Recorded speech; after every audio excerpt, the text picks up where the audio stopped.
Sa pamamagitan ng state-of-the-art 25,000 watts, fully digital AM power stereo transmitter.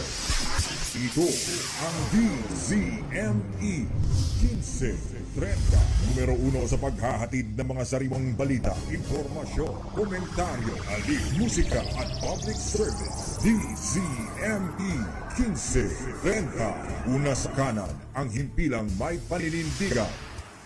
Rex Kayanong sa Target On Air.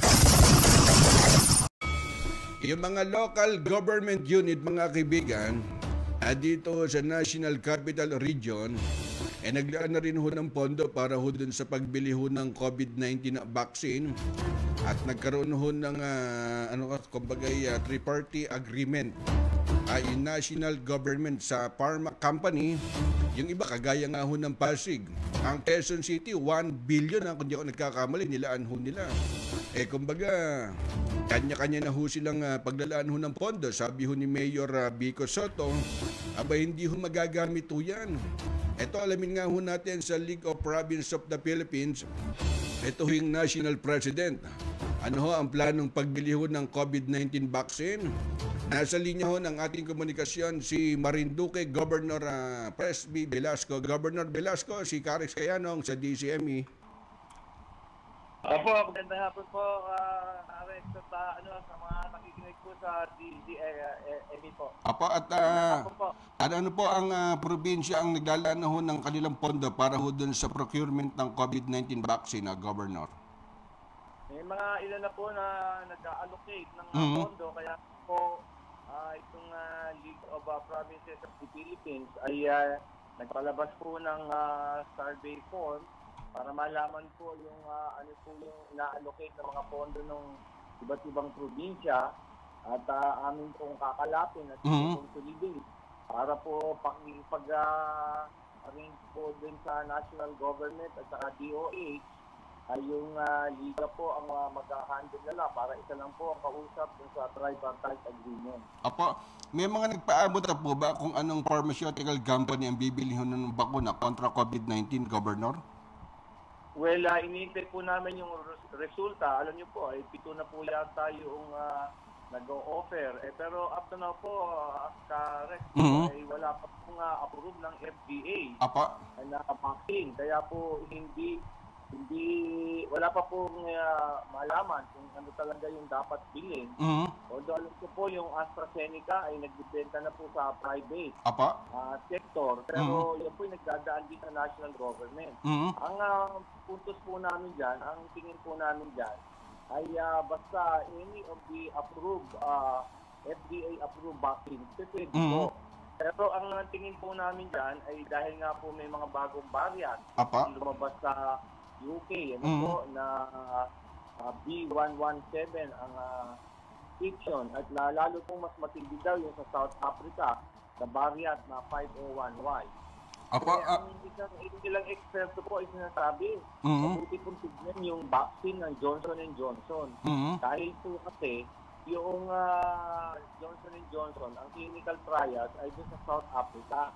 At malamang ay kayang labanan maging epektibo na bakuna laban dito sa variant na COVID-19 na 501Y.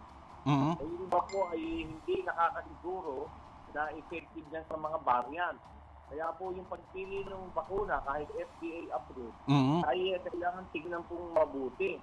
At kasi po waste of money. Para yung bakuna ng iba dyan ino-offer ay good lang doon sa original na virus. Marami na palang mutations po yan, yung mga mutant. Na mas, ito daw sa South Africa po, ay mas matindi, mas deadly, at mas mabilis alat. Kaya nakakatakot po. Kaya pagpili ng bakuna po ay tignan kung saan yung mas magaling na panlaban sa mga mutated na virus. At isa pa, yung kung may mga allergic reactions yan kailangan tatanungin kung mabuti ang ano ba yung side effect. Ito bang vaccine na ito? Ano ba yung side effect? Ano ba yung efficacy niyan? Efficacy rate, at pang mataas. Kasi po, ang sabi ng isang eksperto, yung allergic reaction pala po dun sa iba ay parang 11.1 to 1 million dosage. Mhm. Kasi kung may 1 million dosage, yung 11 na dosage ay epektibo at magkakaroon ng allergic reaction. Mhm. Diba? Mhm. Kaya po, kailangan titignan talaga itong FDA approval. Kasi po, yung side effects ay baka makasama po at baka makapag-resulta pa ng pagpanaw.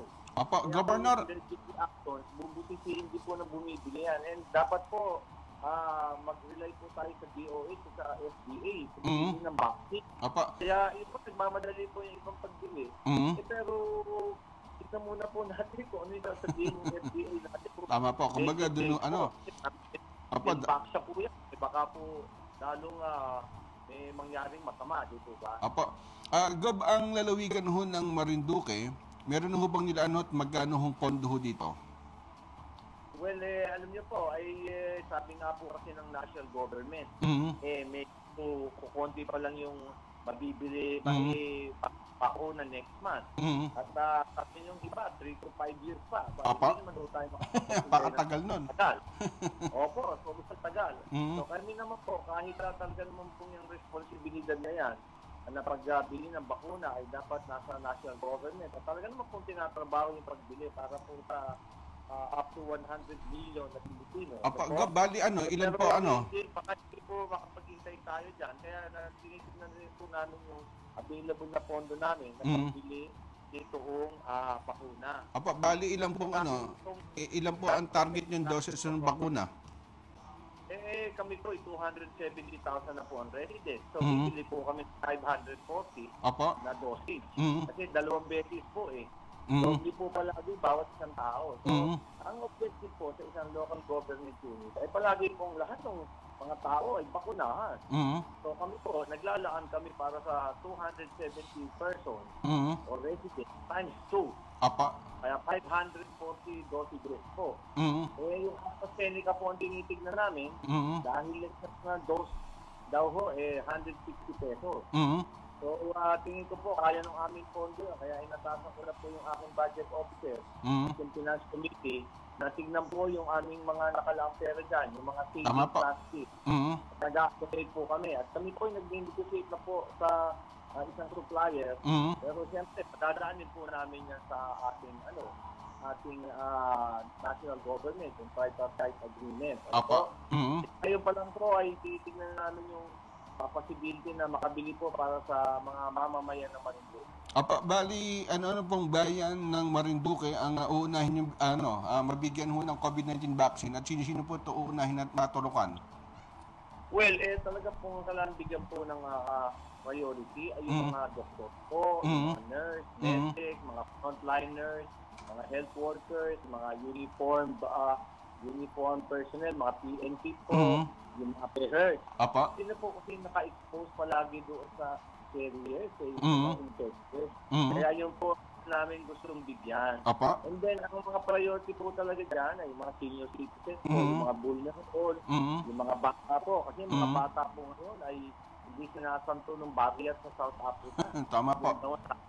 Kaya pero ang objective po namin nga rin, ay lahat po naman ay bibigyan namin. 270,000 bibigyan po namin ng dosage charge. Ng inoculation ng vaccine. Opo. Apa, batay ho dun sa survey ho ng Octa Research, dito ho sa Metro Manila, nasa 25% lang ang naisong dun ho sa mga residente na mabakunahan.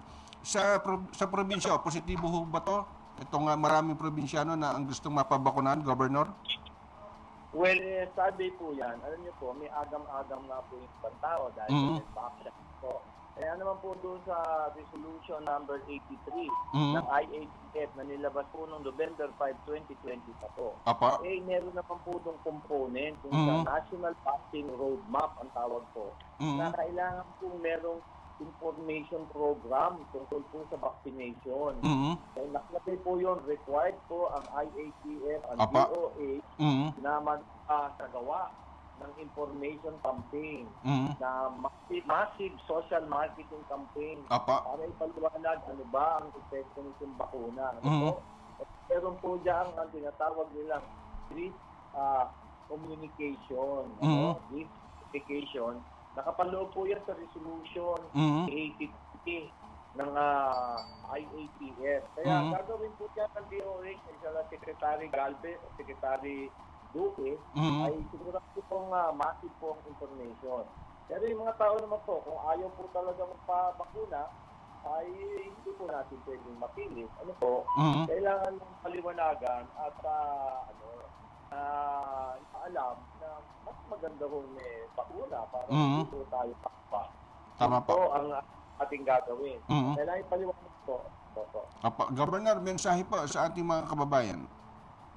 Well, itong laban sa COVID-19 ay patuloy pa po at nagkakaroon po tayo ng mga mutated na virus, yung mga variants na medyo lalong nagiging deadly.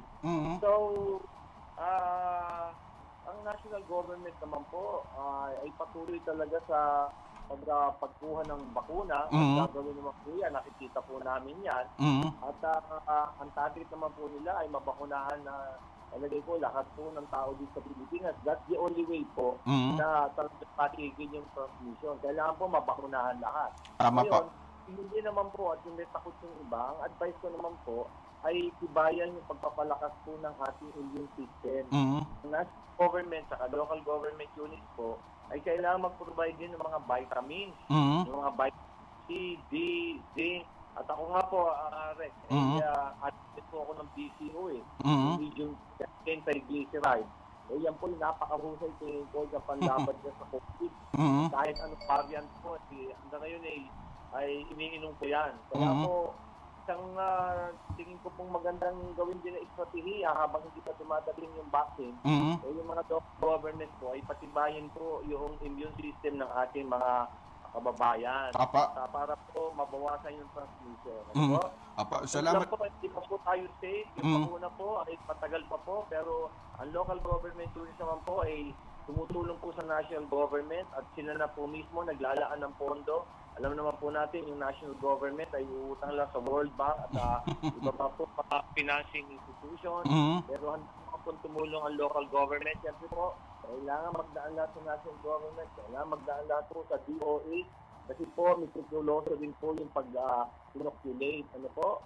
Hindi po basta-basta kailangan handle. Pinatay-yun pa po ito Tapos ini-invert. Tama daw po yung pag-invert. Kailangan tama, hindi po pwedeng alug-alugin. So kailangan po guidance ng DOH, ng IATF, at ng national government. Ilan po, ingat po tayo, Karek. Salamat po, Governor. Mas-deadly po yung darating na variant. Salamat po, Governor Presby Velasco ng Marinduque. Governor, mabuhay po kayo. Thank you po, mabuhay po kayo.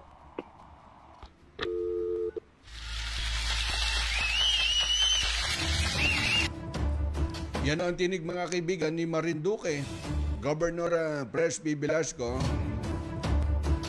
Yan yung tatayhon ni Speaker Lord Alan Velasco. Karex Kayanong sa Target On Air.